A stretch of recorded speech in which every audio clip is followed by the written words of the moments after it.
You're going right? You know this.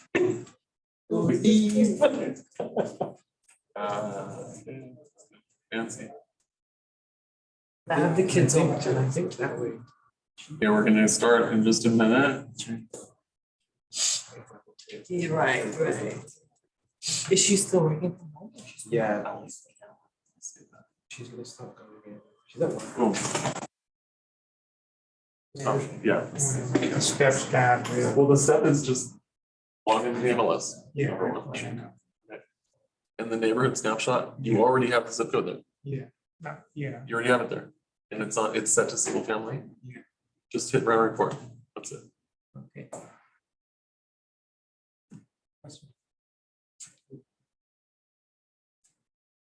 You have a touch screen. It's not touch screen. I'm sorry.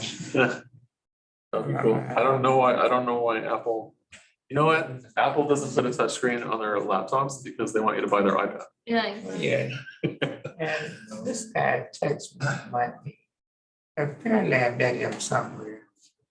And Okay. I responded to him, but I called him about it. Anyone asking if you're still in real estate is a scam. Okay. I don't think that's a real person. Yeah. I Oh, told him- If someone says, are you still in real estate? Exactly. Okay, so I should disregard him. Yeah, that's not a real person. Okay, I thought I had met him. Name sounded There's a familiar. lot of scams. A lot. Oh, and yeah, and I had another guy I met. He told me to look for a house for 1.1 and he owns several houses. Okay. And I Sure. gave me a number. I called him about 20 times, even sent him some, text him some properties. Okay. Never heard from him. That happens, Yeah. that happens. So I just want to say for everyone, at home and here, this is the Real Estate Bible, The Millionaire Real Estate Agent by Gary Keller. So top agents are reading this book over and over and over and over again. Every answer to everything real estate is in this book, basically. You guys are probably not on my shared resource folder. Probably not. Probably not. Okay, AJ, by the way. Errol, pleasure to Errol, meet you. hi. Yeah. Catherine. Hi, Catherine. Are you guys in the office? Yeah. Okay, great. I've been working from home for a long time and I'm new back to the office as far as being part of an office like COVID craziness. I've been here since 2011. I used to be the training director here way back when, and then I stepped out of the position and now I'm back in the position. So here I am. I do have a shared resource folder that has a lot of good stuff in it. If you email me, I'll share it with you. So just send an email. Yeah. Just send an email to compose JJ Wallack, JJWALLACK. So it's JJWALLACK at KW.com. And just say resource folder, please. And I'll send you, both of you, if you want. So the reason I'm saying is because there is a folder there called MREA, and it's there right now. I think I'm allowed to do it. If I'm not allowed to do it, it won't be there much longer. Okay. So Do it. I mean, it's there now, so take advantage of it while it's there. I just want to make sure I'm not going to get in trouble while I'm trying to help and getting in trouble, right? I'm gonna need my computer for the next class. For this class, no. For this class, we're just talking about inspections and negotiations. That's the name of this class. You're not going to get in trouble because as far as You're allowed to borrow a book. borrow a book, you have said It's set to view the only. title and who has written it, so you're fine. Okay, yeah, I did, yeah. Yeah, you gave credit where credit is due, Okay. essentially. Yeah, it's not, I'm not passing it off as my own. No, no. So you're fine. Okay, so let's just run through the real estate transaction real quick. Okay, so real estate transaction, if we're working with a buyer, it's going to be, I take my buyer out to see property. How? I go on the MLS, I look for property that meets their criteria. Then I'm going to email them the properties and I'm going to discuss them with them over the phone. So What's up, guys? Oh, there. I'm reading the description on the properties, what the agent puts in the description. I'm also seeing if there's certain things my buyer has to have, like some buyers have to have a backyard. That's the whole reason for buying. They want to have a backyard. If they're looking in a condo, I need to make sure if they have pets that the condo allows pets, things like that. If I have an investor looking for a condo, I have to make sure that there's no rental restrictions, that they're not going to be allowed to rent it. Right? I might have a buyer that just wants to buy a condo to rent. But in the CC&Rs for that particular condo, you can't rent it for 1 year or 2 years until after owning it. Some condominium buildings also have restrictions on how many units can be rented at the same time. Right. Okay, so we get our buyer, we find a property, we write an offer. Now we're talking about negotiations. How do we get our offer accepted? So this is the negotiation part of the class. We have to get the listing agent to accept us. If we don't get our buyer into the deal, we have nothing. They don't have a property and we don't have a commission, right? But there's nothing to negotiate. Like the only thing that's important is getting your client into the deal. We're not there to get our client the best price. We're there to get our seller the best price. If we have a listing, 100%, we have to get our seller the most money. But a buyer, we're there to get them into the property. We want to get our offer accepted. So the way we do that is we have a lot of communication with the listing agent. Hopefully the listing agent is going to be communicative. If you have zero communication back from the listing agent, that very well could happen when a property is underpriced and the agent has so many offers on their listing. If you have a listing and every agent is calling you saying that they have the buyer and they're going to pay the most money, your phone is ringing off the hook, your email's getting flooded, your text messages are getting flooded. You don't have time for a conversation with so many people. You just don't. Like people are calling you. You only have so much time. And so just understand that from when you have the offer going out and you're not getting a response and you're so frustrated, it's because the agent is overwhelmed, usually.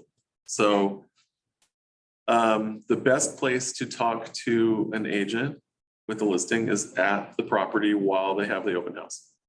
So when the agent is there at the open house, that's the time to talk to them.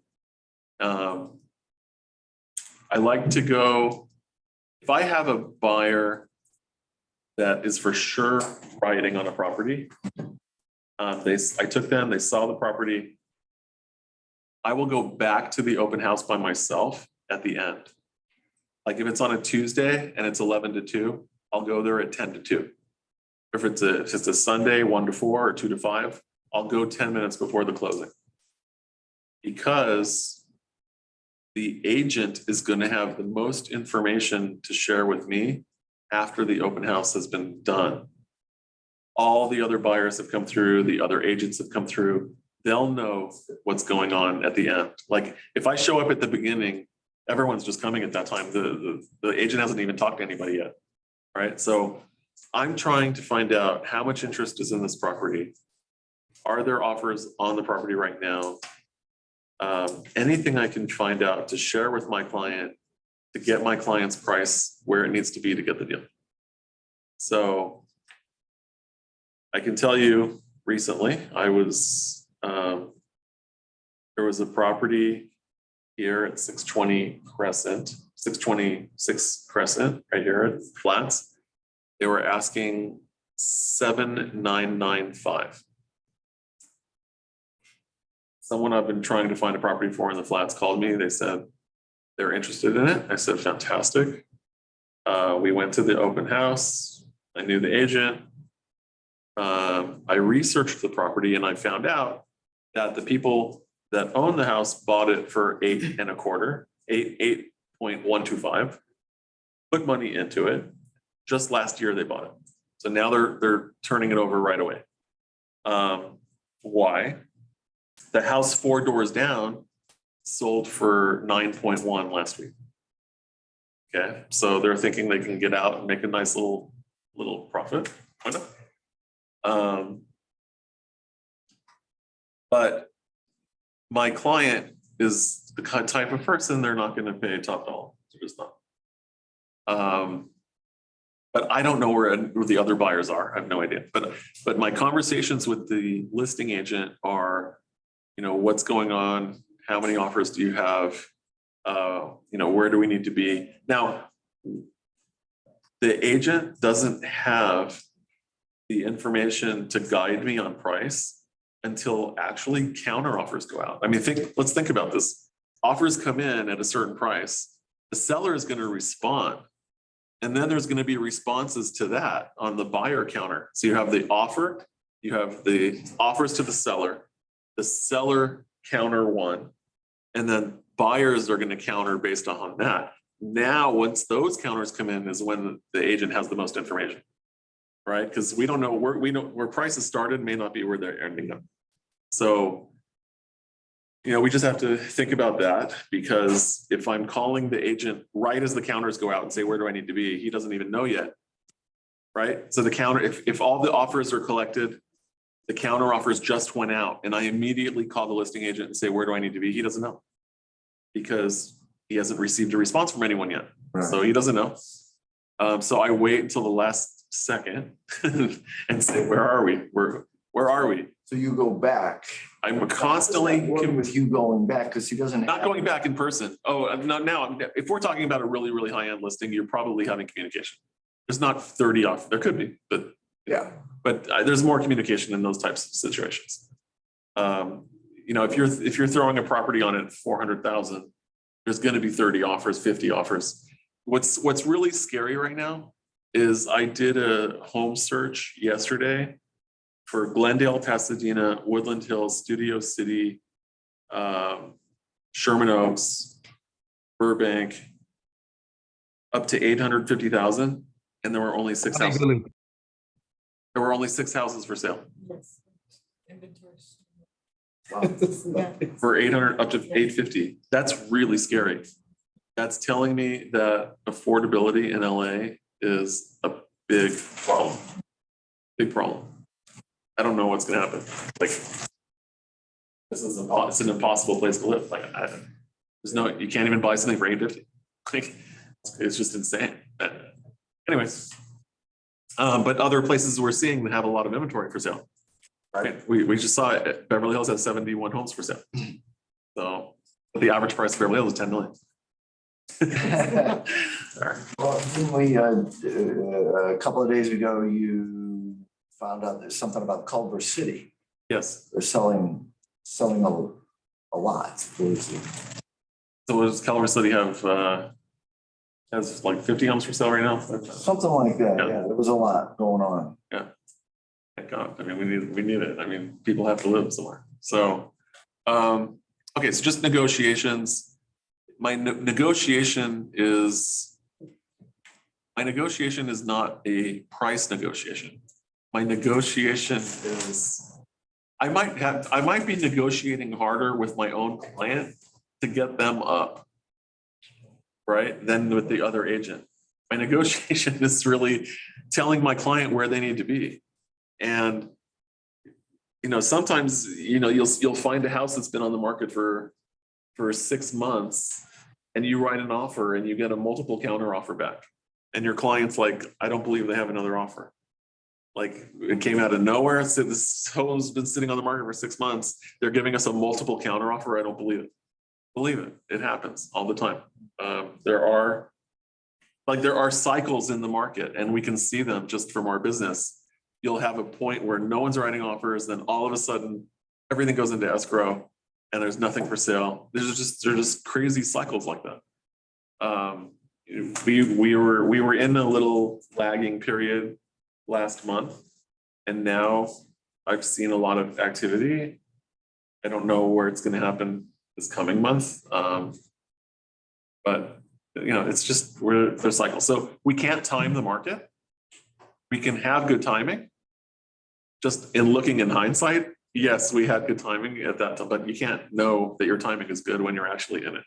You can end up with having good timing, but we don't know when timing is good. Okay, so we made our offer. We got as much information as we could from the listing agent. We gave comps to our buyer. Hopefully, we negotiated an accepted offer. Okay. As soon as we have our accepted offer, we need to do inspections. We have to schedule inspections. So the most important inspection is going to be your general inspection. It's the person who goes through the house, under the house, on top of the house, and they are looking at the foundation, they're looking at the crawl space, they're looking at the drain pipes to make sure they're properly sloped, that there's no leaks. They're looking at the venting and the air conditioning and heating. Is it touching the ground? Is it asbestos? Does it have a toxic asbestos insulation? Are they strapped? Is there insulation in the property? Is the insulation installed correctly? They're looking at all the piping, the electrical. They're testing the electrical outlets. Is the property grounded? Yeah. Sorry, I just wanted to go back to the negotiation just for a moment. What other things are you asking the listing agent? What other questions are you asking the listing agent in order to help structure your offer more aggressively or competitively? So Aside from like, where do we need to be? Like, what other things? it's a great question. Thank you. So yeah, I always am going too fast. So Sorry. definitely always slow me down and back me up. Because every question when we're talking about getting an offer accepted is an important question. Thank you. I want to write an offer that can be accepted, not that's going to get a counter. That's my goal. So I want to, if the other agent is willing to entertain me and talk to me, then I want to get as much information from them as possible. As far as I can say to the other agent, literally, I want to write an offer that can be accepted. So you don't have to give me a counter. Can you help me with the terms that you're going to put on your counter so I can incorporate them into my offer? Yeah. Who do you want to use for escrow? Who do you want to use for title? What kind of time frame does your seller need?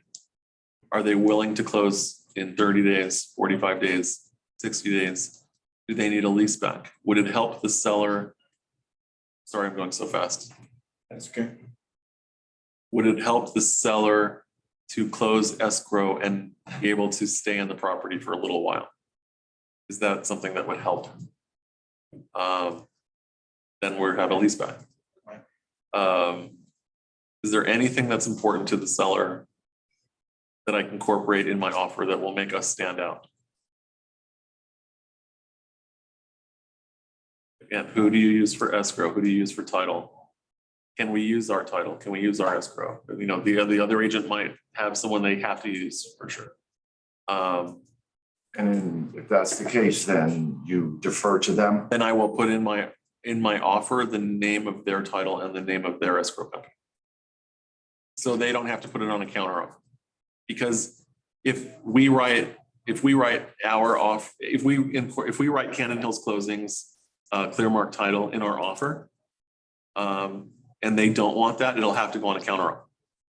If we write seller's choice, they're going to have to give us a counter and say who they're using.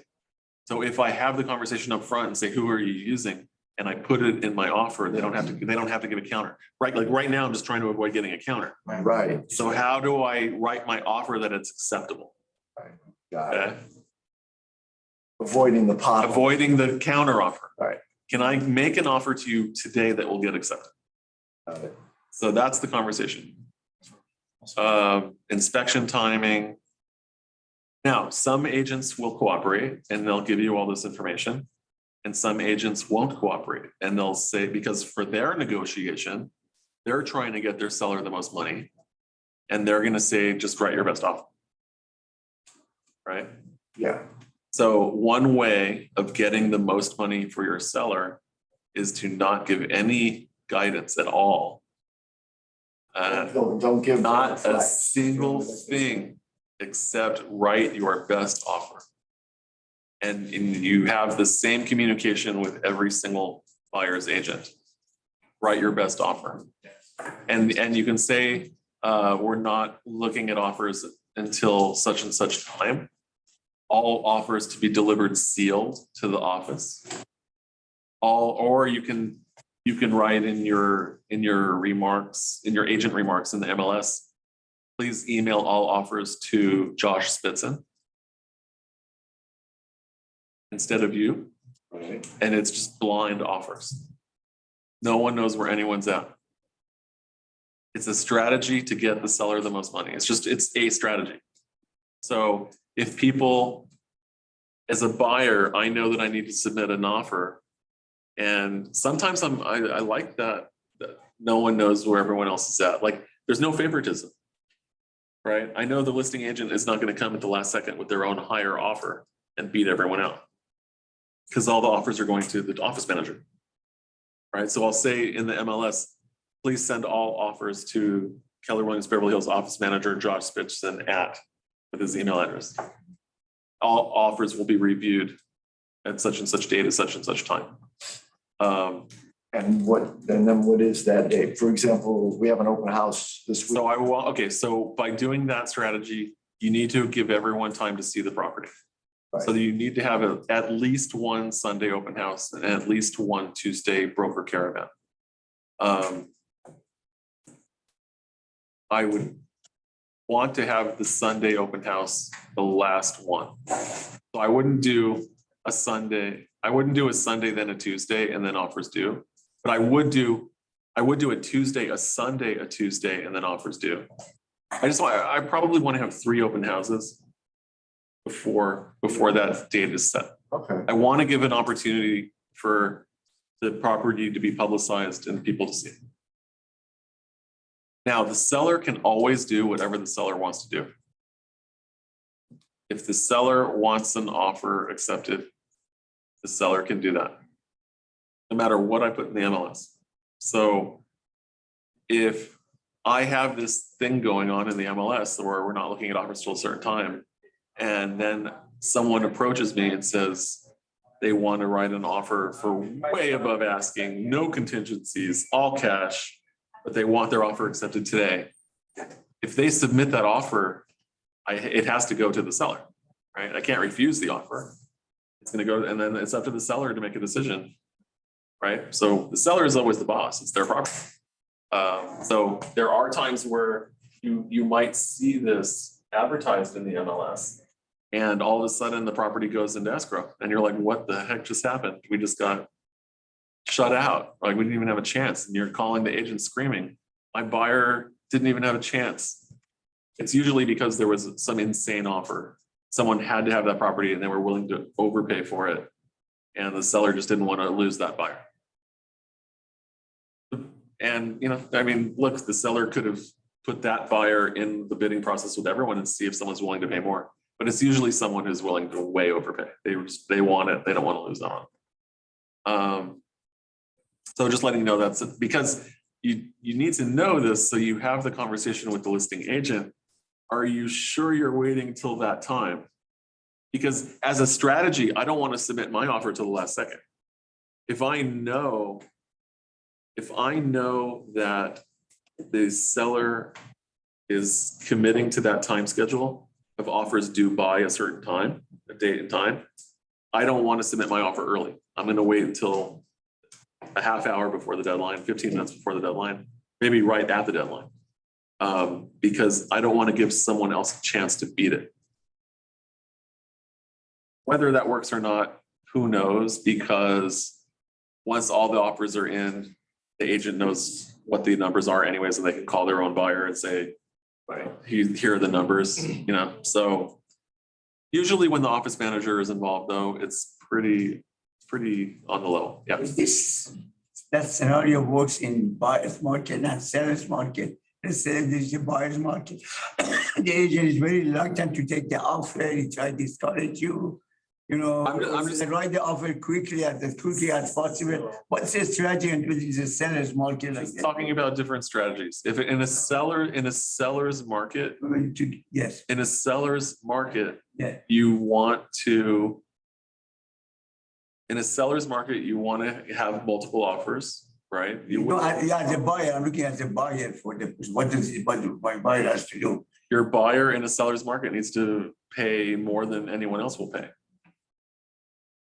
You're competing with, in a seller's market, you're competing with other buyers. The natural definition of a seller's market is that there are more buyers than sellers. That's the definition. But can you see this, if you overbid, let's say I pay $5,000 over the highest asking price. Okay, I see the offer that has been priced at that one, so you go over $5,000. And the other agent showed it to you? great. So just so everyone knows, what John is talking about now is called an escalation clause. Okay. Talking about an escalation. So that is where you write in your offer, purchase price to be blank. You need to have a price because Right. price is an element of a contract. Purchase price to be 6 million Uh-huh. or Oh, 50,000 higher than the highest offer. but you put the limit on the. You have to have a number because the price is an element of a contract. Right. Purchase price to be 6 million or 50,000 higher than the highest offer, not to exceed blank. Right. You put a ceiling on it. You don't just go crazy with a ceiling on it. Okay, now your question was about seeing the other offer that's the highest offer. Yeah, So you might, I have seen agents, they'll write, instead of just saying 50,000 higher than the highest offer, they'll write 50,000 higher than the highest bona fide offer. oh, The word bona fide means it has to be shown. I think you can look it up in Google bona fide. I don't know. Bona fide, BONAFIDE. yeah, well, okay. Hey Siri, define bona fide. I agree that one. Hey Siri, It's verified and guaranteed. that's what I've seen. One of few My days. Siri is out to lunch right now. Bona fide. So 50,000 or 50,000 higher than the highest bona fide offer. Bona fide to me means that needs to be shown. Yes. And why 50,000? Oh, I'm just talking about in a $6 million scenario. I see. Yeah, if it's not 6 million, I'm not going to do that. Hey, you know, I like numbers. Yeah, I like big numbers. Now, we just had a class Tuesday here with our attorneys. And the attorneys were saying that that type of an escalation clause where you are talking about an offer that has nothing to do with this offer between the buyer and seller, that it's not enforceable. It's not enforceable.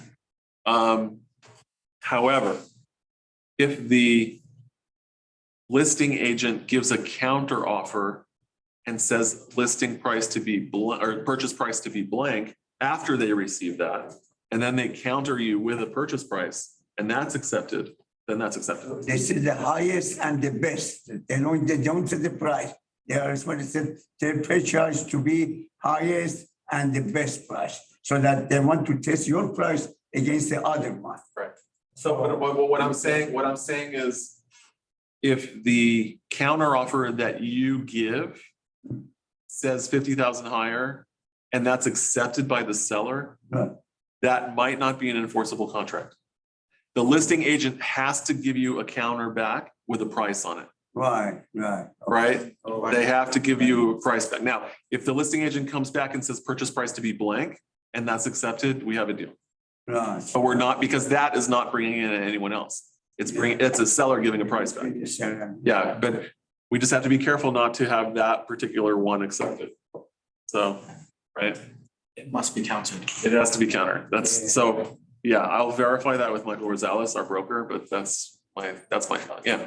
Hi, JJ, I have a question. So you are saying it's a must that when they counter us, there should be a price for it? Yes. But they usually recently, whatever offer I wrote, they are again countering me and saying, okay, the price should be the best and final when they like multiple counter. But that's fine, but that's okay. I'm just talking about, I'm talking about a escalation clause. Oh, I see. Okay. Yeah, I'm talking about the counter offer that contained the escalation clause. If that one is accepted, it could be challenged.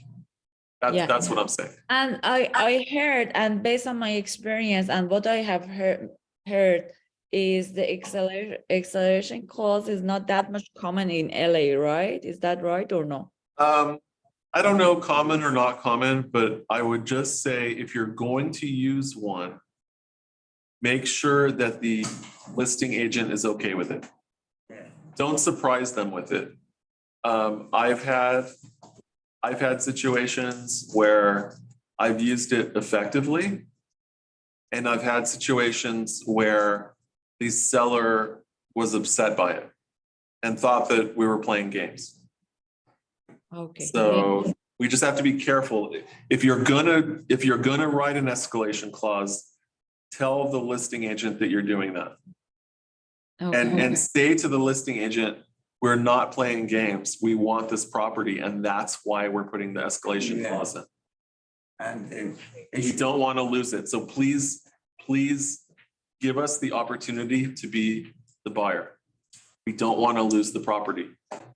sometimes the price may not be the seller wants, usually the seller wants until least contingency. Yes, And some the priority is the price, and sometimes the least contingency.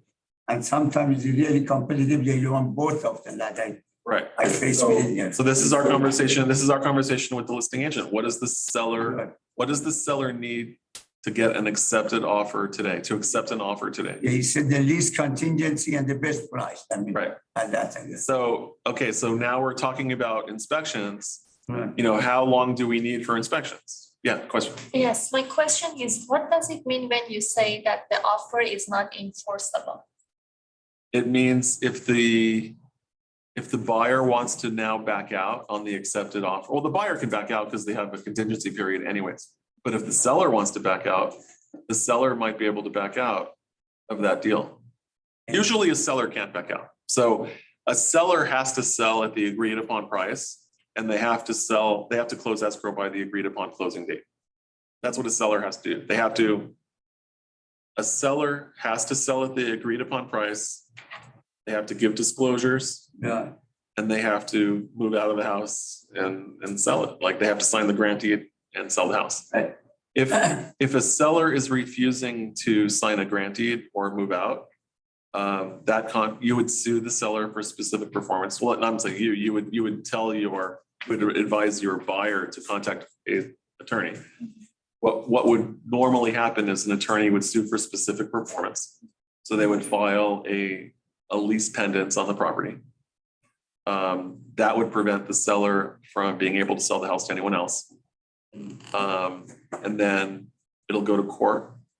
And I would hope that the attorney would be able to request from the judge a daily penalty against the seller for every day he refuses to sign the grant deed.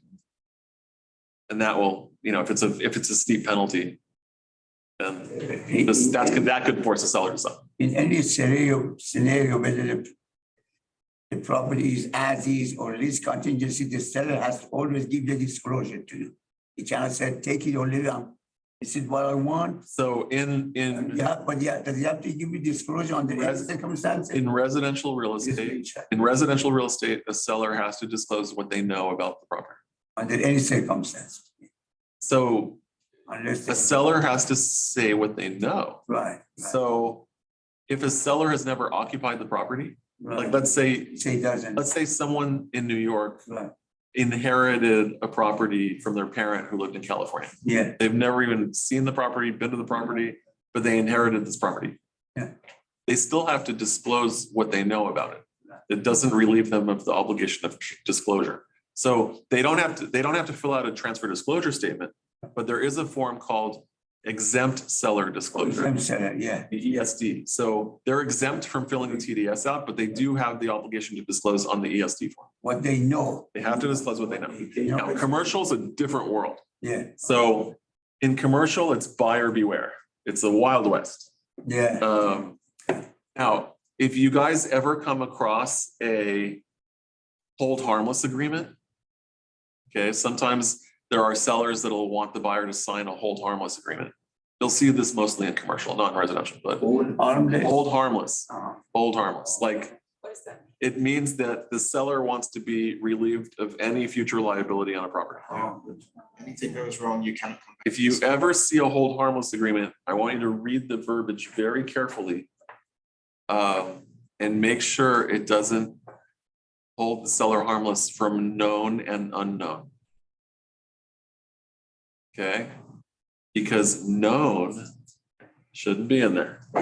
Okay. Yes. All right, if they know it, they have to disclose it. You cannot hold them harmless from known and unknown, only unknown. All right, so just putting it out there. People sign these agreements without reading them, or they think it's standard boilerplate, Yeah, right? Don't be afraid to cross something out just because it's in black and white. Okay, inspections. So I like to remove all doubt in a real estate deal. Doubt is what kills deals. If a buyer knows exactly what they're buying, they're totally comfortable doing that deal. So I want my buyer to know exactly what they're buying. And we do that with inspections. So I have a great inspector. Hopefully I have more than one, and I want to recommend maybe 2 or 3 inspectors to my buyer to choose from. I don't like inspectors that they'll give you an inspection report and it'll say, recommend seeking qualified individual for this. You know, they'll recommend you hiring this person and this person, for further investigation. That's a horrible inspector. Like, they don't want to take any liability. They don't want to give their opinion on anything. If they see a problem with it, they're just going to say, there's something that's an issue here. We recommend you hiring an electrician or for further inspection, or recommend. So there are a lot of inspectors like that. A really good inspector is going to take a picture of the problem and write what the problem is. That's a good inspector. I mean, it sounds so basic, but there are inspectors that don't do anything. They just go through and recommend this and recommend that, instead of actually telling you what the issues are. right. Send me the comment. I've seen a lot. Of course. Lots. Which one do you see? Right. Whether it's the plumbing So or electrician? you want to have a good inspector. Okay, now where do you get a good inspector from? As you do real estate and as you get listings and as buyers bring different inspectors to your properties, you're going to see reports. You're going to see reports from other agents. You'll see who has the best inspections. So you'll just, over time, and you're going to say, wow, that was a great inspector. Yeah. So I'm not afraid of a good inspector. I'm afraid of a bad inspector. Right? If you can't dispute the truth, if it's the truth, I'm totally fine with that. But if my problems are with inspectors that create a problem when there is no problem. That's right. So, you know, if you have an inspector say that the chimney needs to be torn down and rebuilt, and it doesn't, all of a sudden the buyer thinks that the chimney needs to be torn down, and anyone you bring there that disputes it, they're not going to agree with. So my fear is just bad inspectors. Okay, so if we're representing the buyer, we want to have a general inspector, a really good general inspector. Now, as we're writing our offer, we are writing our offer with how many days we want for inspections. So 17. the default is 17 days. That's a very, very long time. Yeah. That's over 2 weeks. So like, Can do it 10 days usually. so the question is, when is my inspector available? That's really the question. So I will call my inspector and say, what's your schedule looking like right now? And then I can comfortably, I can pencil them in. I can always call it back and cancel. So, but if today, what's today, Thursday? So if I'm writing an offer today, hopefully it'll get accepted before sundown tomorrow. I'd like to do inspections Monday morning. So I'm gonna call my inspector and say, are you available Monday or Tuesday? Can you pencil me in? Even before my offer is accepted. I want to make sure that my general inspection is lined up. Now, the termite inspection, the other inspections I can schedule around my general, but my general is the most important. Yeah. When you get offer acceptance, do you have to open escrow the same day? So it doesn't matter when escrow is open. It doesn't matter. Oh, Usually after you put the earnest money. no, I'm just saying, so the date of opening escrow doesn't matter. What matters is the date of acceptance of the contract. Everything goes according to the date of acceptance of the contract. If the offer is accepted. No, it's important to get the money into escrow. Money done, then they open up escrow for you. Of course. Notify you. Yes, the money needs to get into escrow. But what I'm saying is, for the purposes of contract and calculating days, it doesn't matter when escrow is. But in my previous deal, I got the offer acceptance on Friday, Okay, like around 2, 3 o'clock in the Yes. afternoon. And the listing agent told me that we have to open escrow today Yeah. because we got the acceptance. so the listing agent didn't know what he was talking about. Yeah. I said, let's do that on Monday. Yeah. She said, no, we have to do it. Okay, so the listing agent just didn't know. They just didn't know. Because what if you get an acceptance at 7 PM on Friday? Yeah. Or 4:59 PM? And you didn't open escrow on Friday? You don't have an escrow, you don't have a deal? Yeah. Like, just think about it realistically. Like, what happens if you get an accepted offer on a Friday at 4 PM and Monday's a holiday? You can't open escrow Saturday, you can't open escrow Sunday, you can't open escrow Monday, it has to go till Tuesday. Right? So nothing's changing. All the days have already started. So we calculate days starting from the day of acceptance. That's when all days are calculated from. The buyer has 3 business days to get their money into escrow. 3 business days. So if you get an acceptance on Friday and Monday's the holiday, Tuesday, Wednesday, Thursday, their money needs to get in by Thursday. JJ, I have a question. Yeah. So you're saying it's not a must that, for example, it's Friday, we open escrow, but it's not good. I don't think it's good for, let's say I'm presenting a buyer. It's not good for a buyer because they can have another offer during the Saturday, Sunday, Monday, if it's a long weekend. So the difference is opening escrow and having an accepted offer they're two completely different things. If you have an accepted offer, the seller can't sell the property to a second buyer. They're already under contract. Seller can, Once the offer is accepted, there's a deal. but the buyer can still go on. The buyer can go write an offer. That's why the listing agent is pushing you to open the escrow Okay. the same day, But they right? can get the backup The offer. buyer can still back out during their contingency period, so it really doesn't matter, Yeah. Thank you. right? I mean, that's the truth. The buyer can always back out before their contingencies are up, Yeah. right? So, Yeah, and what I've seen though is that if you, for example, if you get an offer accepted on a Friday afternoon, 2 o'clock, 3 o'clock, or in the morning, if your buyer is obtaining a loan, it does matter how quickly you open escrow because the buyer's loan process can't start until you've opened escrow. Escrow won't provide, for example, if the buyer needs to get disclosures from the bank, they need to order an appraisal. The appraisal can't be ordered until the buyer has signed disclosures, right? And the buyer can't get disclosures from their bank until escrow provides certain documents. Escrow won't provide certain documents until escrow is open. So, if you wait, if you have that scenario, it's almost like where you said there's a Monday holiday and you don't open escrow on that Friday afternoon and at least get something from escrow, the loan process can't start for almost a week, especially if they lag on getting their earnest money deposit into escrow. so escrow, we can go get Paley in here, but what's gonna happen is you, as either the listing agent or the buyer's agent, you need a completely signed contract. So the seller might have only given you the counter offer signed and accepted. That might be the only document that you have that's accepted. the seller still has to go back and sign the full purchase agreement, initial every page, and sign the last page, accepting the full offer, subject to the seller counter offer number one. They still have to agree to all the terms in the original offer, all right? They still have to sign all that. So escrow needs a copy of the complete offer with this, with the accepted counter offers. They need a copy of the listing agreement from the listing agent. They need to know who the buyers and sellers are, their contact information. Once escrow has that, they will draft the wire instructions and the escrow instructions. Now, the lender has to put a whole file together to submit to underwriting in order to get the loan approved.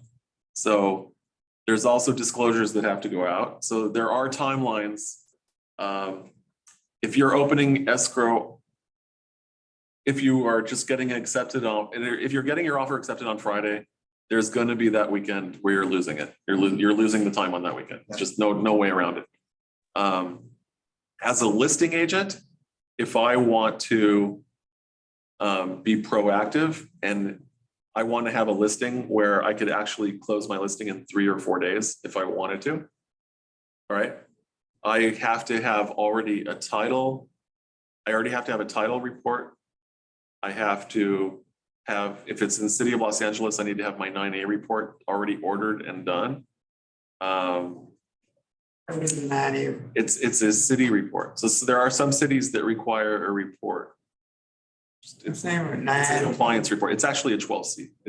We call it a 9A because that was the original number on the report, but it's a 12C.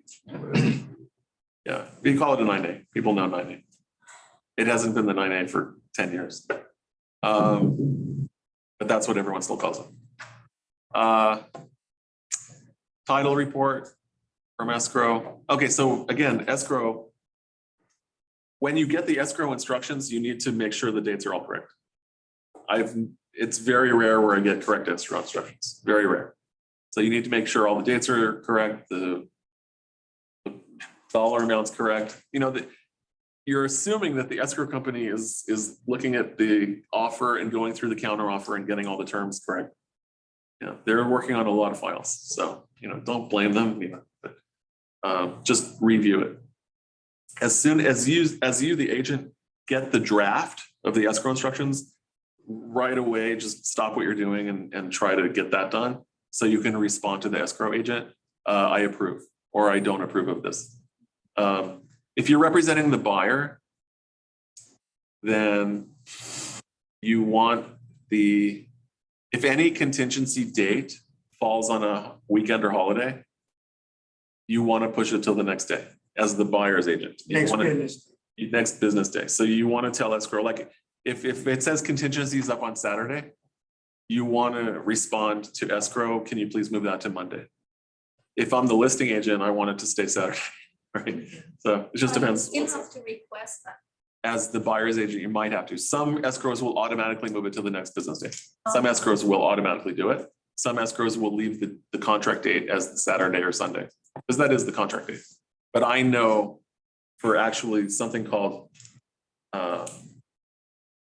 it's an action. So any action cannot be on a weekend or holiday. Right, performance of an action. Scheduling the general inspector, the most important thing. Okay.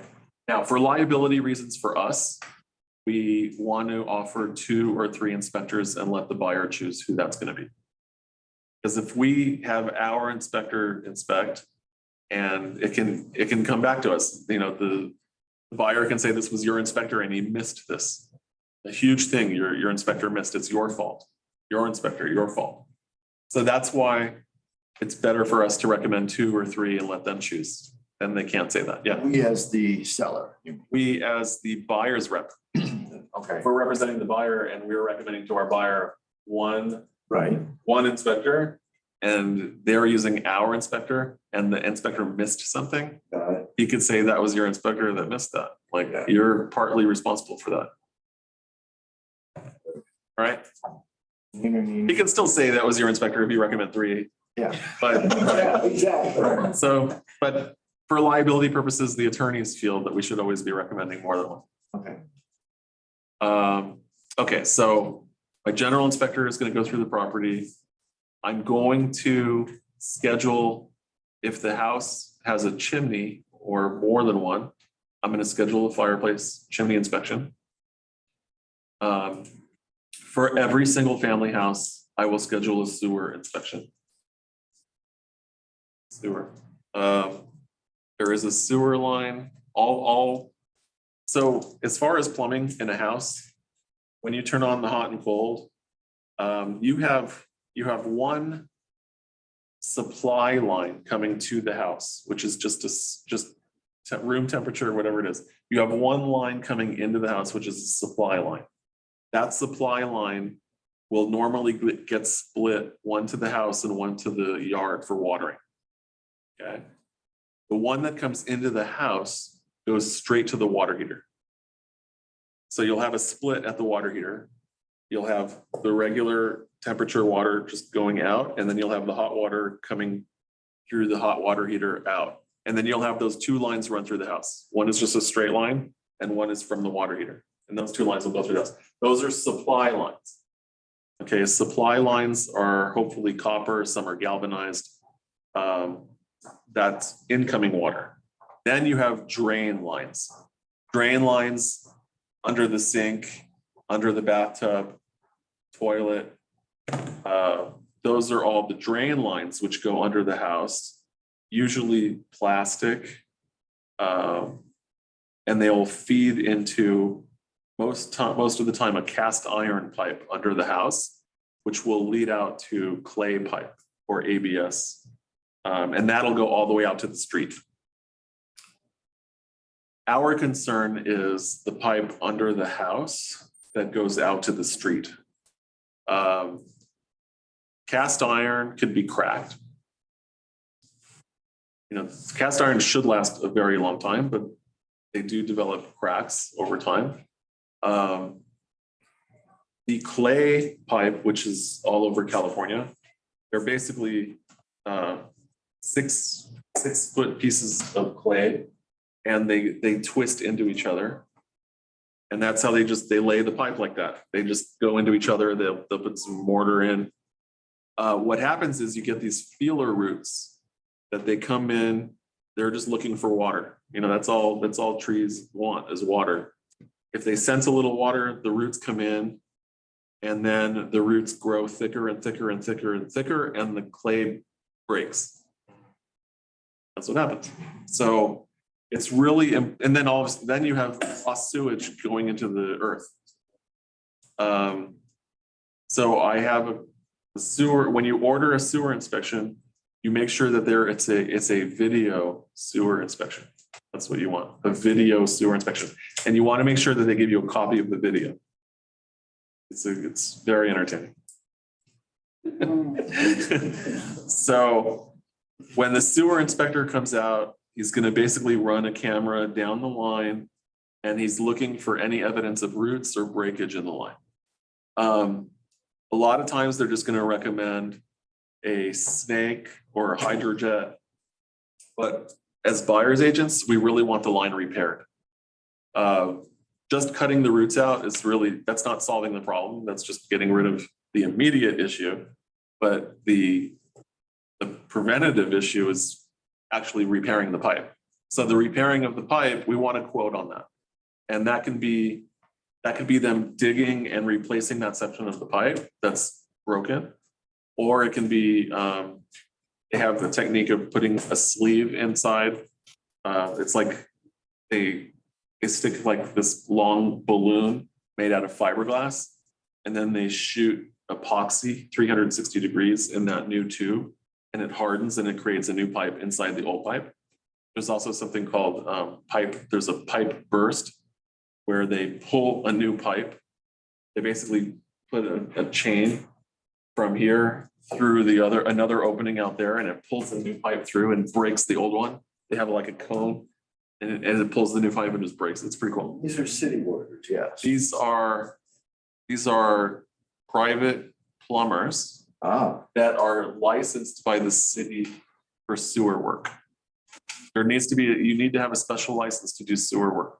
okay, No, you don't need to. makes sense. There are plumbers that will do the work without having the proper license. It's good to, the surprising thing is, it's a very short list. For the city of Los Angeles, how many plumbers do you think would it be? It'd be thousands. How many plumbers in Los Angeles would you think are authorized to do sewer work? 50. It's like that. Seriously. Yeah. You'd expect it to be hundreds and hundreds, right? Yeah. Yeah, it's like 50. That's right. I'll see, of over 4 million people. Yeah. Can you believe that? And over 10 million in the county. Yeah. And there's only that many. It's crazy. If you pay them more money, then there'd be more. It is. It seems like these people would spend all their time working. So I just want to show you real quick.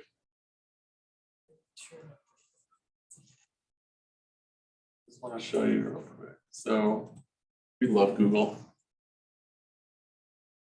How it works.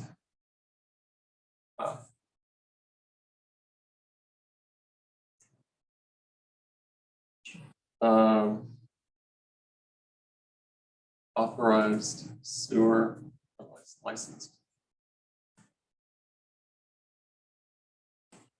Licensed sewer contractor Los Angeles. And now I'm looking for the city, right? So here, city of Los Angeles approved list of bonded.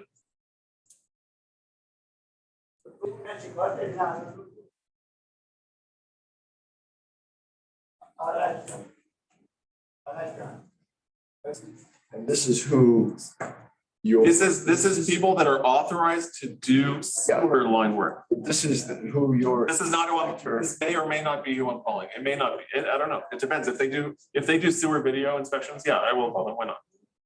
It's good to have, because if they're the ones giving the quote, it should be them, right? Yeah. It would be good. But right now, I'm really concerned about having the video to see the breaks and the lines. Yeah. If the camera goes through and there's no issues at all, we have no issue. It's only when there are breaks or roots in the line. Most old sewer lines will have roots and there will be issues. So if there's a tree on the property, 1,000,000% you're doing a sewer inspection for if there's a tree. So I don't know why this is just taking that long, but I just wanted you to see that it's really easy to find that list. We'll see what happens. I can't remember. Okay.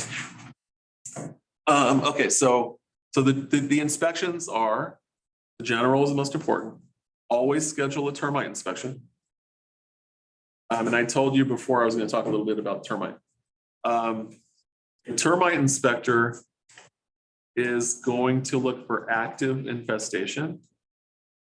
And he's also going to look for wood rot. He's also going to go to the showers on the bottom floor. And he's going to cover the drains with like a rubber cover and turn the water on and let the water fill up about 1 inch in every shower on the bottom floor, if there's crawl space. And then he'll let that water fill up and turn off the water, and he'll let that water sit there while he does his inspection. So he's gonna go, he'll walk around the property with a pointing stick. He'll jab all the wood to make sure that it's solid.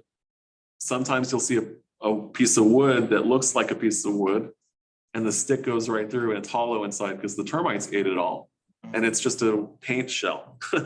So the termite company will give a quote on the last page of a termite report. It's going to say section 1 and section 2, and it's going to give the prices for all that. So anytime they find termites, they have to recommend fumigation. Now they have to recommend fumigation, which is the tent and the gas, even if it's just a little area. They have to recommend, I think by law, they have to recommend fumigation. But you may not need to fumigate if that's all they found. You can do a local treatment. But I think just according to the law, they have to recommend fumigation. But it can, local treatment is they're gonna spray that area. Yeah, I apologize, can you rely on general inspector to see if there's a termite or not, No. or you get the independent? you need termite? an independent termite. Independent, okay. Yes. So the general inspector I see. go through the property, he's gonna open all the cabinets, he's gonna check everything, he's gonna check all the electrical, the plumbing. So what he can access. He'll turn on things, he'll make sure the drains are stopped. A good inspector. He'll crawl in the attic space, Right, he'll right. see the insulation, he'll see if there's any exposed wiring in the attic. He'll see the vents in the bathrooms are supposed to have a vent that goes in and blasts the moisture outside. He'll look at that. He'll see if there's any staining underneath the roof. This is right. He'll look at the structures, see if there's any issues. So a good inspector is going to go through all of that. And then if they see issues, they will recommend that you have an electrician come out or a plumber come out to further diagnose if necessary. Or he might recommend that you have a foundation specialist come out if there's some issues.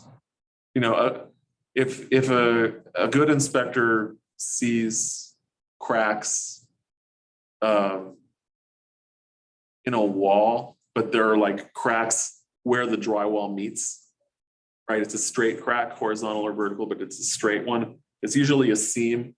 So these pieces of drywall that make this wall are not this large. You know, they're put together and then they're taped and painted. If it's a crack like that, it's not really a big deal. Like maybe, I don't know, maybe we can't really comment, but the cracks that we're really concerned about are the diagonal cracks. Those are, you know, then usually, so the way that houses are built is they have posts straight up and down, and those posts can sway.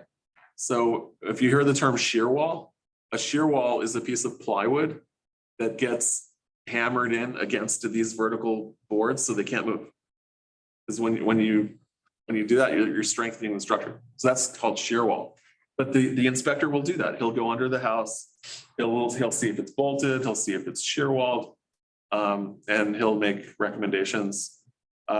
Normally, when we do a request for repair for a cellar, we're not asking for things to be brought up to current code. Like if the house was built in the 30s, we can't expect it to be to code for 2023. Like you can't ask a seller to bring it up to current code. It's going to be to code as it was in 1960, whatever. So, or 1930. Like we have current code, every place that there's water, there should be a GFCI outlet, not just a regular outlet. There should be those outlets that have a little button that trips. You know what I'm talking about? So if you drop your hairdryer in the sink, it shuts off. That's a safety issue, but it wasn't a safety issue, you know, 30 years ago. So if you're buying a 30-year-old house and it doesn't have those, you can't ask a seller to install it. HE is the old house in 1930. I mean, you can't rely on the general inspector. You get the electrician also, and the mold also. So thank you for bringing up mold. There are some agents that will tell you that the most important inspection is the mold inspection. Some of them, Some agents, it's every house. that's the only thing they care about is the mold inspection. Right. So Yeah, we have a friend who was in her apartment and she actually had to leave. Yeah. And she's suing them, blah, blah, blah, but she was having a real problem. right, so mold has always been in existence. Yeah. It's in our environment, it's everywhere. The issue is water intrusion that has not been corrected. I had that situation. Sitting water, that's a problem. So the thing with water is when it's wet, when there is water intrusion, you need to correct the problem. You need to first correct the problem and then cut out, remove or dry the affected area. So it's not just enough to cut out the affected area and put it back dry. You need to correct the problem. So the first thing is identify the problem. Where's the water coming from? That's sometimes it's very hard to find out where water is coming from. That can take years, sometimes never even figure it out. I mean, it's crazy. So are you doing mold inspections on every property? So I would like to say yes, I don't personally. There are agents that do, 100% do. I usually wait for my general inspector to say to me, he recommends having further look at something.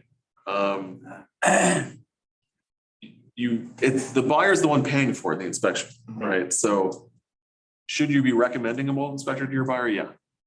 Because the mold inspector will come with a moisture meter. And he'll be checking areas for moisture. Excuse me, JJ. Remember, we just had these major rains about 5 months ago, major rains. We haven't experienced rains like that in California since like, I don't stumble on a kid. Yeah. I was in a deal on a condo in those rains and the entire wall for the exterior was saturated. It gave the buyer an opportunity to request the HOA to replace the kitchen, basically. Oh, wow. Because that wall was saturated. Usually, I mean, the seller say, I don't want anybody coming, the mold inspector coming and break the wall and go inside. Okay, so we are. Do that, I mean. So we are not allowed to do an invasive inspection. You're not allowed to do that. It says in the purchase contract that your inspection cannot be invasive. So if there is a moist wall, all you can do is call a mold inspector. But then there's gonna have to be a request to the seller, which they may not allow you to do, to punch a hole in the wall Yes. and put a camera behind the wall to see what's going on. The seller can object to it. Yeah, but They could. the situation where the seller had the water leak on the upper floor, Yeah. and he just patched it up, fixed it, and then before we closed the escrow, then the water came in. We were very lucky. It came in, and the whole roof. But they said, the guy said, I'm gonna fix it. But they said, no, we're gonna bring our own general inspector.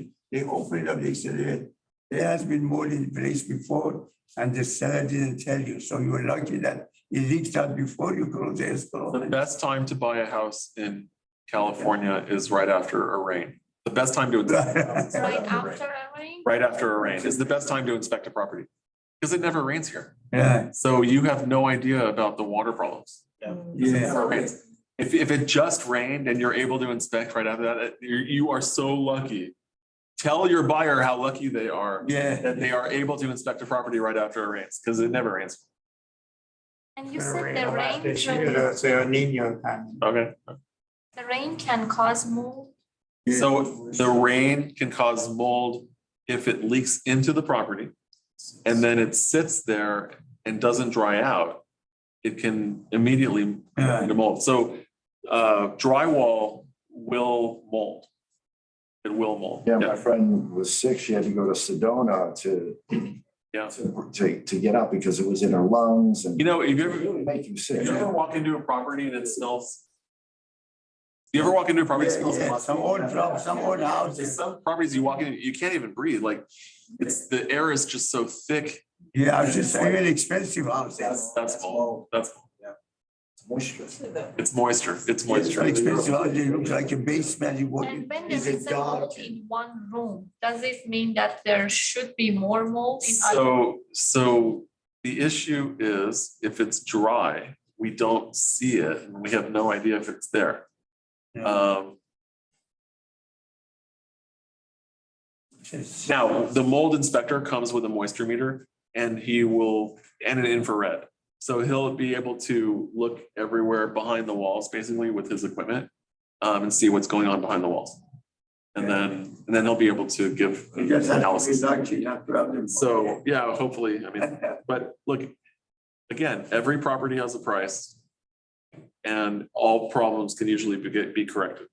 There is some very dangerous mold out there that's rare, but it is out there that, may be a deal killer that you would walk away from that property.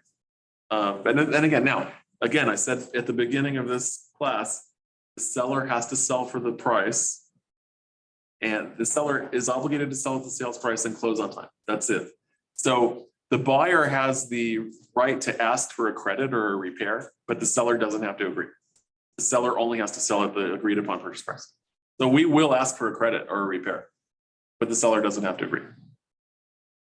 Okay, so termite inspection, sewer inspection, chimney inspection, pool inspection. Right, so there are some general inspectors that will also include pool as part of their inspection, but there are also pool inspectors. Any other inspectors? Now, there are a lot of recalled electric panels that were used everywhere in the United States. So there was a company called Ferguson, I think. They manufactured a ton of these panels under different names and resold them. They will need to get replaced. They are a liability. They're a hazard. Basically, the breakers inside the panels wouldn't trip. When the amperage was over, they're supposed to trip. So it's a fire hazard. Normally, a seller will pay for fire hazard issues. Normally. I mean, the seller doesn't have to, but it's a fair request. Usually the listing agent can get that approved. So can you ask the seller if they had any claim on the property? Because on that particular. At any what? Any claim on the property? Yes, part of our disclosures, it asks, have there been any insurance claims in the past 5 years?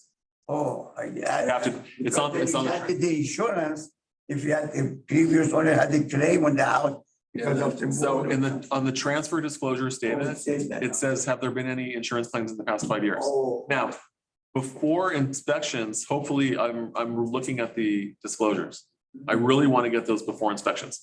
If I don't have them before inspections, I'm going to call the listing agent and say, I know you haven't done, maybe, do you have disclosures yet? But most importantly, I want to see the transfer disclosure statement and the seller property questionnaire. Those two things. Yeah. Because those are the ones that need to be filled out by hand. Thanks for telling me.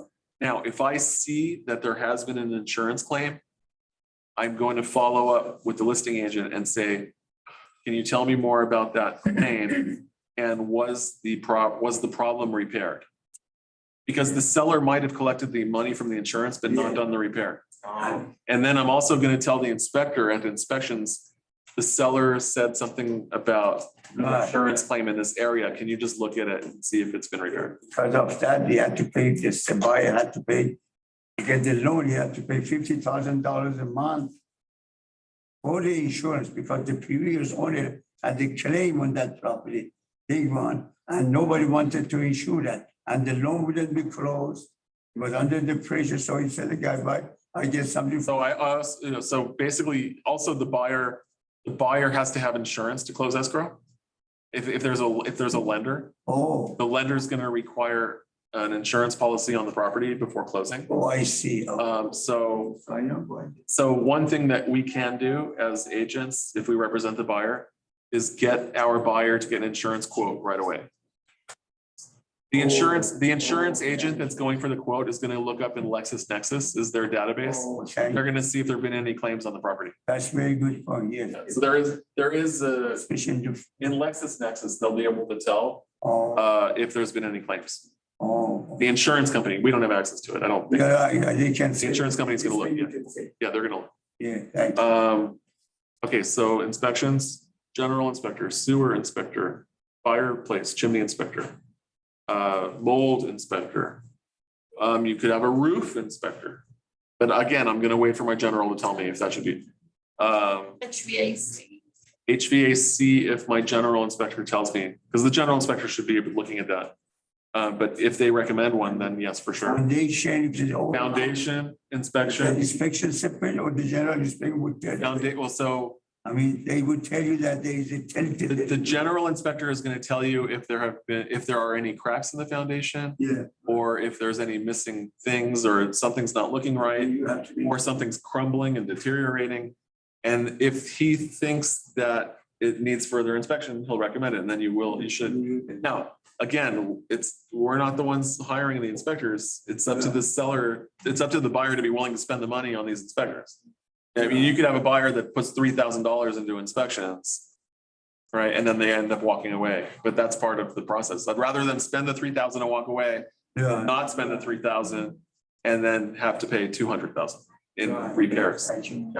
My question is, we are real estate agents, we are not contractors. Yeah. But sometimes the buyer expecting us to know more about this, the details of this inspection. Do we have to, how we have to educate ourselves? So when I started my conversation about inspections, I said, my job is to let the buyer know exactly what they're buying.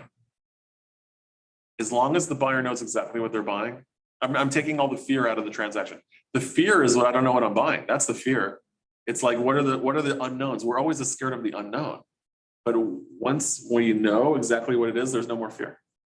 If the buyer knows that there's a $30,000 possible repair that needs to happen, but they know that and they want to proceed with the transaction, fine, they know it. That's fine. But do we have to know like some basic knowledge about all of this? So the only thing that we need to do as agents is the agent visual inspection. That's what we need to do. So we have to fill out the AVID. It's the agent visual inspection disclosure. We're not expected to be inspectors. We are doing a visual. So if I'm doing if I'm filling out my AVID and I'm going, and this is say the living room, I'm going to write stains on carpet, marks on walls, and I'm not using any adjectives. I'm not saying big, small, because what's small to me could be big to the buyer. So I'm saying, stains on carpet, marks on walls, crack above door, entry door, just like that. I'm gonna say missing sprinkler cover and ceiling. So if there's ambiguity, let's say that you have a 6-bedroom house and the general inspector says that I will recommend this because, and the buyer comes to you and says, I will explain to you how do you think the house is. Can I have the buyer, the inspector, me and the buyer have a conference call and he explained to us what is really, so it's not your responsibility to. So what normally happens in real transactions, what normally happens is during inspections, the buyer should be present. Right. If they can't be present, they should be present at the end of the inspection. Right. Because at the end of the inspection, after the inspector has done his thing, we should all gather at the kitchen table or the dining room table. And the inspector will usually go over things that he's found. And he will basically say, if there's anything that comes up in inspections that he wants to point out, we should all get up and walk over there and he should show us exactly what he's talking about. That really helps. If the buyer cannot be there, then I would recommend having a speakerphone conversation at the end while the inspector's there. And I will say to the inspector, can you please go over what you found?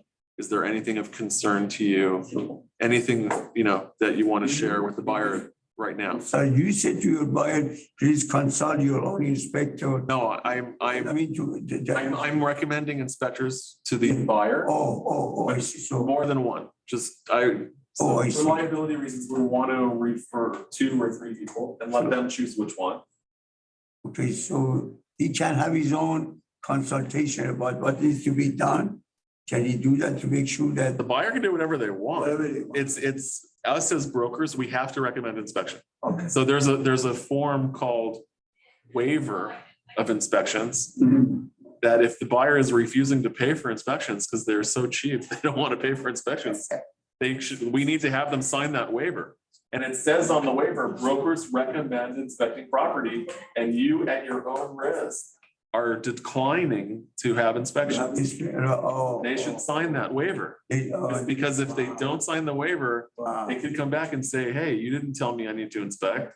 Right? So brokers always recommend inspections, always. Now, if you have a buyer that's tearing down a property and they're a builder, who cares what's on the property, right? Now, but they still need to sign the waiver. They still have to sign. Yeah, of course. Of course. Now, you're also going to come into situations where you're dealing with a builder who's going to tear down a property, but there still need to be smoke alarms put in. Make sure the smoke alarms are put in. Sometimes a builder is going to be applying for permits. It's going to take them a long time to get the permits approved. they might rent the property while they're waiting. And if anyone is gonna be sleeping in that property, it better have smoke alarms in it, right? Because that, Seller should. the seller always has to do it, just don't waive smoke alarms. You know, that it shouldn't be happening because it's a legal requirement, but just make sure that there are smoke alarms, because that's something. I mean, if there's a fire, someone needs to be alerted that there's a fire. That's a safety issue. We shouldn't be installing smoke alarms ourselves. Don't let this, so this is different in city of LA than like city of Pasadena or Glendale and Torrance. We call a retrofitting company before closing. We have a company that it's called a retrofitting company. They'll go and check the smoke alarms, carbon monoxide alarms, water heater strapping. So there need to be straps around the water heaters, so if there's an earthquake, then it doesn't fall over. There are also local codes that require emergency earthquake gas shutoff valves. And then some ordinances are now ultra low flush. So instead of having a 1.6 gallon flush, you need to have a 1.2 gallon flush. So that's inspections. So at the end of inspections, look, we're gonna assemble all our inspections. We're going to go over them with our buyer and decide, you know, what is worth asking the seller to repair or give us a credit for. I would always recommend getting credits and not repairs, because the seller is never going to repair the property good enough for the buyer. Yeah, It's better to get the buyer, just have some money and he can deal with it. absolutely. We can get bids, right? But that's pretty much it. That's the negotiation. I would say ask for more than you're gonna need, because the seller is gonna want to negotiate. So ask for double what you need. Hopefully they'll split it, and then you'll get what you want. Right. That's pretty much it. So you covered everything. That's the best class I ever had of inspection. I must say that really. Any questions or anything? Yeah. Sometimes there are some limitations regarding the amount that we can request for repair. Oh, thank you for bringing that up. So you can't request more than closing costs Exactly. if you're going for a credit. So a credit can't exceed closing costs, because so basically if the buyer's getting a loan and you're asking, if the buyer, let's say the property is $1 million, the buyer's borrowing 800,000. But the escrow fees and the title fees, so just regarding title fees, just as I said, title fees. The seller pays the title fee for the buyer. The seller is paying for the title insurance for the buyer. Okay, we're checking in our contract, seller pays title. But if the buyer gets a loan, the buyer is paying title for the lender. Right? The seller pays for the buyer's insurance, but the buyer pays for the lender's insurance. So, okay, it's a small fee. I apologize. Yeah. Now, in the case of request for repair, let's say that there is a big problem now, not a foundation, which requires more. Yeah, I'm sorry. Okay. I'm still talking about that. So my brain's all over the place. Credit. So before I ask for any money, my first call is to the lender, asking him what's the maximum I can get as a credit. That's my call. Before I discuss any money with anybody. Before I even talk to the seller about what we're asking for. My first call is to the lender. I'm about to discuss inspections with my buyer. What's the maximum credit that you'll allow to get the loan? Okay, now, if the credit amount is going to exceed closing costs, we need to request a price reduction. Okay. So we can still request. You can still request it, but as a price reduction, you're going to lower the price of the Right, I've done it, but the thing is that the seller saying that, okay, you asked for $50,000 Yeah. price reduction, give me the reason, give me an estimate. Okay, fine. So you have to have a contract, somebody give it costs so much to do this. There's a form called request for repair. And there's itemizing that. On that form, it says Oh, purchase price to be reduced to blank. okay, and the same, It's called request for repair, but there's other things besides repair that you can ask for on But that? give me a reason why you asking so much. Fine, here are all the inspections. Fine, okay. We're giving, attached to the request for repair, we're giving the inspections. From the We're contract. attaching all the inspections and we're attaching all our bids, Oh, okay. right? Right, Yeah. okay. So you're saying Now, that, I'm sorry, but when we attach all our inspections and bids, Yeah. those are gonna have to be disclosed to a future buyer if we back out. So they better deal with us right now while we're in the game. Everybody has to. They're gonna have to disclose that to the next buyer, and the other buyer might not be as generous as we are. Thank you, thank you. so you said that if the credit that your buyer is asking for exceeds the closing cost, then you ask for price reduction. So what the purchase agreement says, the RPA, the residential purchase agreement says, if you ask for an amount on your request for repair which exceeds which exceeds the lender's allowable credit. If it exceeds the lender's allowable credit, you're not entitled to it. Okay. There is That's- a term on our. There is a term in the residential purchase agreement that says, if it exceeds the lender's allowable amount, you don't get it. And that's when you ask for a price reduction. That's why we asked for the price reduction. It doesn't have any check mark to. It's just part of the contract. Okay. The problem is that they were said, you were told that not to, if there is a big termite damage on the house, you are not allowed to tell to the lender that it's a termite. So what, how come you the picture? Okay, so Why do just, you put that amount that you need for termite to the lender? You okay, fix so it yourself. on the request for repair form, there's a separate checkbox for termite. Oh, So there's something called section 1 and section 2 fiction. on the termite report. Every termite company in California is gonna have an identical looking report. It's Right. gonna be the same. It's gonna look the same for every company. It's a state mandated report, how it looks. The last page is gonna be the pricing. So Right. if anyone ever sends you a termite report and there's no price anywhere, ask them, can you send me the last page of that, please? Oh, by the way, the list of approved sewer people are here. So just. So this is all for all of Los Angeles. That's it. How many is that, the? 1, 2, 3, 4, 5, 6, 7, 8, 9, 10. Okay.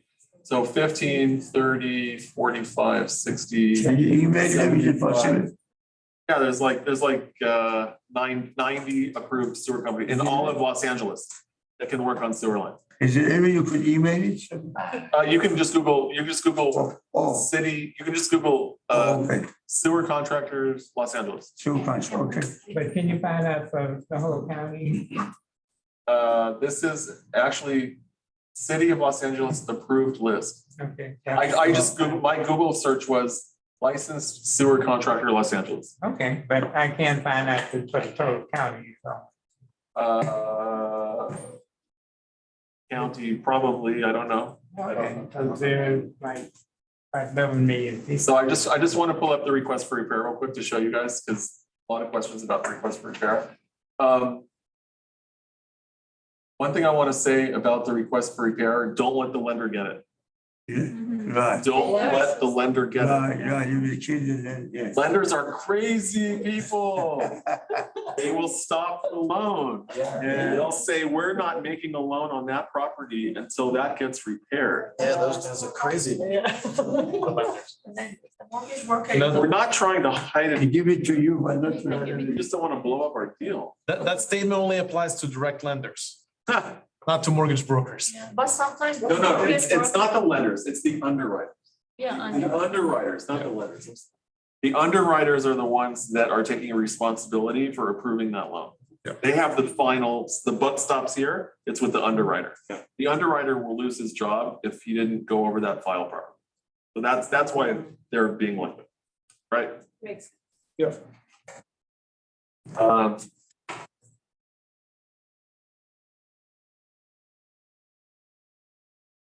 Help you filter the stuff.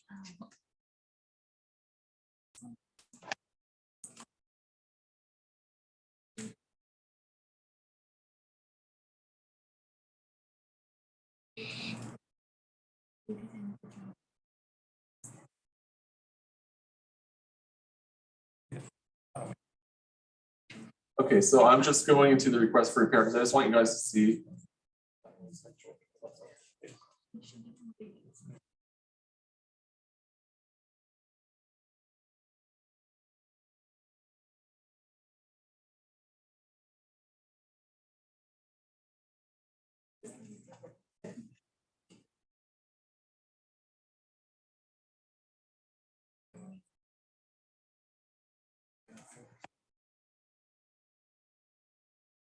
Okay, so here's the request for repair. I'm actually gonna use the other.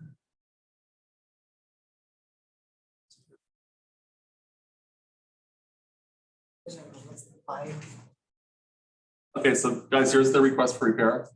So it's gonna be request for repair number 1. If you double click here, it'll put today's date. Just double click, boom. In accordance with the terms of the conditions of the purchase agreement, dated. We need to put a date here of the purchase agreement.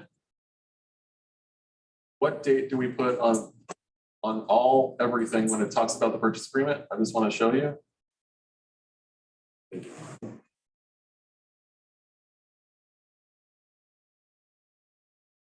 On the California residential purchase agreement, when you write your offer,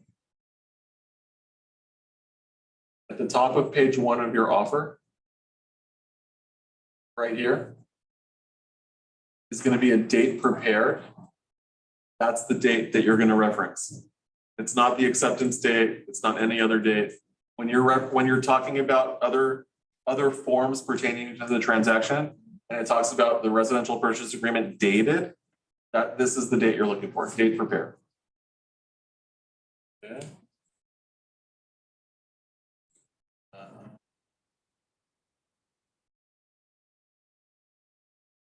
I clicked something I should.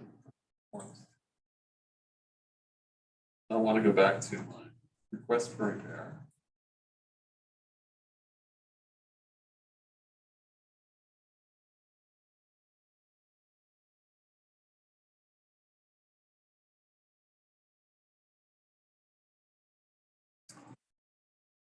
Okay, back to the request for repair. So on my request for repair, it's going to be a request for repair number 1. Date prepared will be date prepared will be today in accordance with the terms and conditions of the purchase agreement dated, and then that'll be the date prepared of the purchase agreement right there. It'll have the buyer and seller's name. Okay, now I can check this box and I can write buyer requests the seller prior to final verification of condition of repair. And I can have a list of repairs here. Here's where it says section 1 and section 2. This is the termite area. So if I check this box, buyer requests seller pay to have section 1 work completed as specified in the attached pest control report, and I'll attach the pest report. Now, the difference between section 1 and section 2, section 1 is actual damage. So section 1 is going to be wood rot. Oh, remember I said that the termite guy covered the drain in the shower on the bottom? When he crawls underneath the house to look for termite issues, he's also going to look at the drain underneath the showers and see if the shower pan is leaking. If the shower pan's leaking, that's going to be part of the section 1 report in his termite report. So the seller may have to pay to repair the bottoms of the showers. They'll usually have to remove the tile, hot mop, put new tile down. Yeah. The most inexpensive contractor to do that kind of job is the termite company. So if you hire a contractor to come and redo a shower, they may charge you $25,000, $30,000. A termite company will charge you $1,500, $1,700. Well, you have to, there's a license for that one? Yeah. Oh, Yeah, it's the least expensive people to do that work. If there's woodwork to be done around a house and you're gonna hire a contractor to do the woodwork around the house, the least expensive person to do woodwork around a house is a termite company. Okay, just for you guys to know. Okay, here we go. Buyer requests that seller credit buyer blank at close of escrow. So you can just put that, this is where you just put your request for the amount that you want. Is that you call It goes right there. to find out what their limit is? After I call, after I'm finding out. Yeah, it can't exceed that. Oh, here, look what it says right underneath. Any credit included in this paragraph is separate from and shall not reduce or supersede any other credit in the agreement. Credits need to be disclosed to buyer's lender. And total contractual credits may be limited pursuant to the agreement. Total credit amount may not be enough to remedy all defects or repairs. Okay, so that it didn't say it there, but that's where you're going to ask for a credit. And then here's another box, buyer requests that seller modify the purchase price. The revised purchase price shall be blank. It's all on the request for repair. That's a new form, right? I didn't see what. You can do both. You can ask for a price reduction and a credit Oh. and section 1. You can ask for everything. Okay, so there's different ways of doing this. And then here's attached reports, and you can attach the reports. So my suggestion is send this to the listing agent, but don't send it to escrow. If you send it to escrow, escrow is going to have to share it with the lender. Whatever you guys agree upon, don't even use this form. Okay, whatever number you finally agree upon, just use an addendum. And on the addendum, say purchase price is modified to blank. And that is it. Then you should. Or credit. Will escrow require that? No. So escrow is a neutral party. And escrow can only do what both the buyer and seller agree to. If the buyer and seller both agree to a credit or a purchase price or a price change, there has to be something signed by the buyer and seller. So that's going to be an addendum. Only use an addendum. Okay, don't use anything to request for repair. We don't want to blow up the loan. Right. Right. Don't blow up the loan. Who gets the addendum? I'm sorry, the The lender. addendum can go to everybody. All the addendum is going to say is Or the new price change. seller will credit buyer Oh. 10,000 at close of escrow toward closing costs. And it's in an addendum to. But even before you submit that addendum, call the lender back and say, there's gonna be a credit of $5,000. How would you like the verbiage to read on the addendum? The lender will tell you. I am so crazy not to do anything that will interfere with the loan. Always check anything that has to do with money, check with the lender. And try to do it as far in advance of closing as you can. Right, those good recommendations. Absolutely. Wonderful. Very good. All right, and then real quick, I'll just show you in the purchase agreement.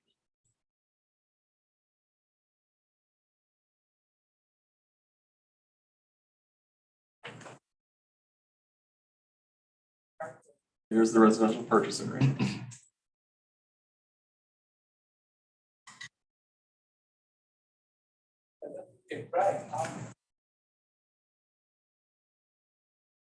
And the purchase agreement. Okay. Limits on credits to buyer. There is something here. It's not letting me, it says, any credit to the buyer from any source for closing or other costs that is agreed to by the parties, the contractual credits shall be disclosed to the buyer's lender. So nothing, there's no secrets going on here. The lender has to know what's going on. Oh, If the total credit allowed by the buyer's lender is less than the contractual credit, if the total credit allowed by the lender is less than the contractual credit, so that means the contractual credit is 50,000, the lender only allows 20,000. If the total credit allowed by the buyer's lender is 20, it's less than the contractual credit, which is 50. The contractual credit from the seller shall be reduced to the lender allowable credit. Oh, You lost 30 grand. The contractual credit from the seller shall be reduced to the lender allowable credit. And in the absence of a separate written agreement between the parties, there shall be no automatic adjustment to the purchase price to make up for the difference. All right? So that's Send it the $50,000 damage. if And you then lender you go- agreed to 50,000 credit Right. and you submitted that credit request Right. and that's all you did, and the lender says you can only do 20, you lost $30,000 for your client. So that's why I'm saying the first call is to the lender, what's the allowable? If you're asking for more than the allowable, it should be asked in the form of a price reduction. Or a combination of the two, 20,000 credit plus 30,000 price reduction. But the price reduction is the best. Price reduction, so because of this paragraph, we want to make sure that we're not going to lose money, that our client, we want to do it properly. That's all. All right, guys, lunch. Oh my God, I got. All right, I'm always here for questions. The most important thing that I can help you with are writing offers and preparing for listing. I'm here for that. So if you guys want to write an offer, I will review your offer. Taking a listing, you're going on a listing appointment.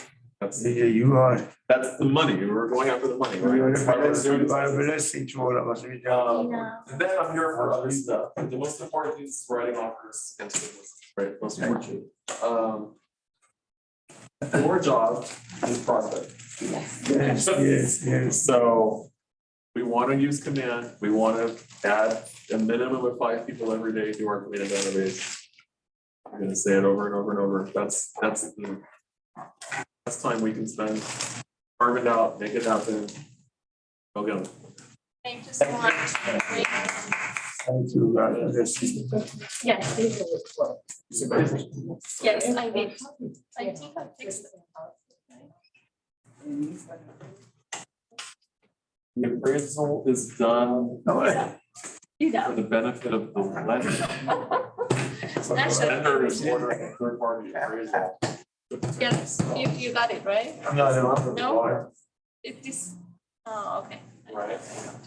The lender may be in Ohio This is your. and has no idea what's going on in California, in that little area. Right. So they need I to have hire. my card like here. Yeah, you can use the same app. It's fine. Yeah, I found this, thank you. If the seller wants to give a little bit more money to make the deal, what's the lender's job to tell you that you are allowed so much? I don't. I mean, you said that The it's, lender, because, okay, so the lender is gonna sell the loan. okay, so he wants to give me $50,000 so he can get the less loan. But I'm just looking at the big picture. The big picture is there's been a lot of issues in the lending world in the past. Right. And the government has come in and regulated the lending industry. Right. And they have to work inside a certain framework. Right. So, and not only that, the loan that the lender is making is gonna be sold in the secondary market. So Right. there's a lot of criteria. One of the criteria is credits can't exceed closing costs. That's one of the criteria. Yes.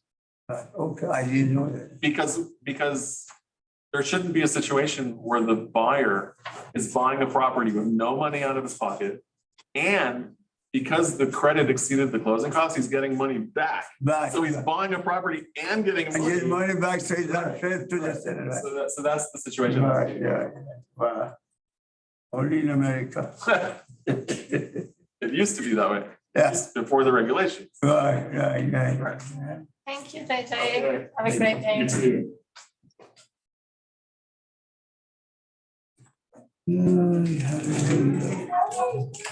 I need to talk to Reddit about my subscription. And then I'll have leads for you. It's $1 million question, I know. Yes. Like, I post every day. It's like yeah, I just want to grab it. Distance not my shit. Okay. 40 minutes. Right now, you. Half an hour or more or later, whatever you want. This is a Yeah. finish. And he just posted my story. Wow. What? It's crazy. Yeah, Okay, so I'm free. So Stories. whatever's good for you. that's amazing. Let's go to 30. 2:30. Because I was in a meeting with Yeah. him on Okay. Tuesday. And I posted, I post every.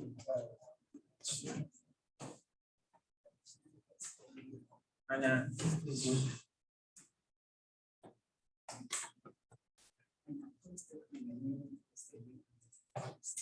Yes, I did. It's so high out there. Is it hot? It's super cold. and It's super cold in here. Yeah. You got like 2 different temperatures. Every day I post one picture, no, one video, one picture. And 5 comments. Is that, what's that, JJ? Yeah, 10-5-1. 10-5-1, yeah. So it's one picture, 5 comments and Likes. is it, no, there's DMs. I don't know if it's Oh, 10 It's 10 comments likes. and then, 10 likes. is it 10 likes? I think it's DMs. DMs? 10 DMs? No, I think it's No. 10 comments and 5 DMs. Yes. that's right. Okay. 10 comments. 10 comments and 5 DMs. So one picture, 10 comments, 5 DMs every day, every single day, Wow. every day. How do you find the time to do this?